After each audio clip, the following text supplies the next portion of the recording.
gara-gara raja ingin memburu harta karun. Abu Nawas gusar bukan kepalang.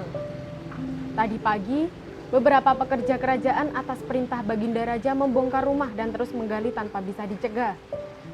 Kata mereka tadi malam, Baginda bermimpi bahwa di bawah rumah Abu Nawas terpendam emas dan permata yang tak ternilai harganya. Tetapi setelah mereka terus menggali, ternyata emas dan permata itu tidak ditemukan.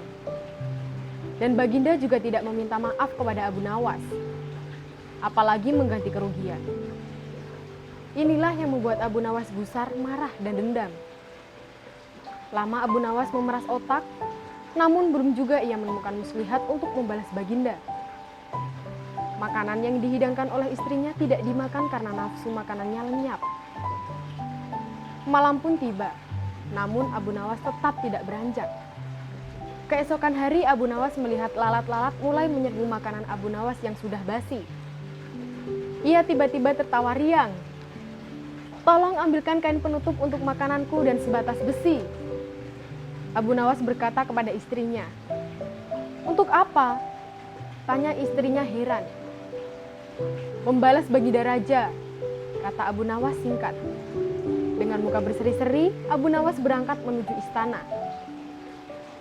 Setiba di istana, Abu Nawas membungkuk hormat dan berkata, "Ampun tuanku, hamba menghadap tuanku Baginda hanya untuk mengadukan perlakuan tamu-tamu yang tidak diundang. Mereka memasuki rumah hamba tanpa izin dari hamba dan berani memakan makanan hamba. Siapakah tamu-tamu yang tidak diundang itu, wahai Abu Nawas?" Sergap Baginda kasar. "Lalat-lalat ini, tuanku," kata Abu Nawas sambil membuka penutup piringnya. "Kepada siapa lagi kalau bukan kepada Baginda junjungan hamba mengadukan perlakuan yang tidak adil ini. Lalu keadilan yang bagaimana yang engkau inginkan dariku?" tanya Baginda dengan nada bijak. "Hamba hanya menginginkan izin tertulis dari Baginda sendiri, agar hamba bisa dengan leluasa menghukum lalat-lalat itu." Baginda Raja tidak bisa mengelakkan diri menolak permintaan Abu Nawas karena pada saat itu para menteri sedang berkumpul di istana. Maka dengan terpaksa Baginda membuat surat izin yang isinya memperkenankan Abu Nawas memukul lalat-lalat itu dimanapun mereka hinggap. Tanpa menunggu perintah, Abu Nawas mulai mengusir lalat-lalat yang hinggap di piringnya hingga mereka terbang dan hinggap di sana-sini.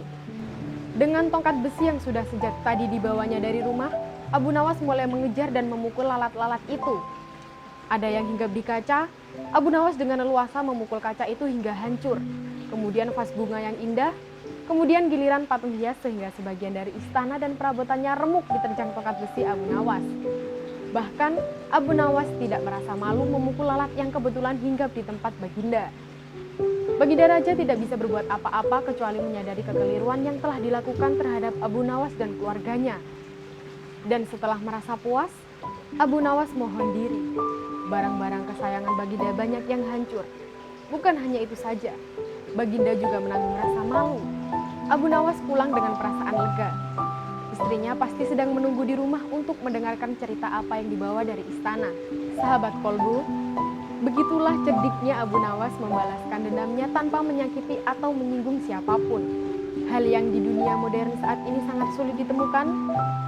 Demikian dengan sikap bijak Baginda Raja Harun al-Rasyid yang langsung menyadari kesalahannya begitu melihat tingkah Abu Nawas.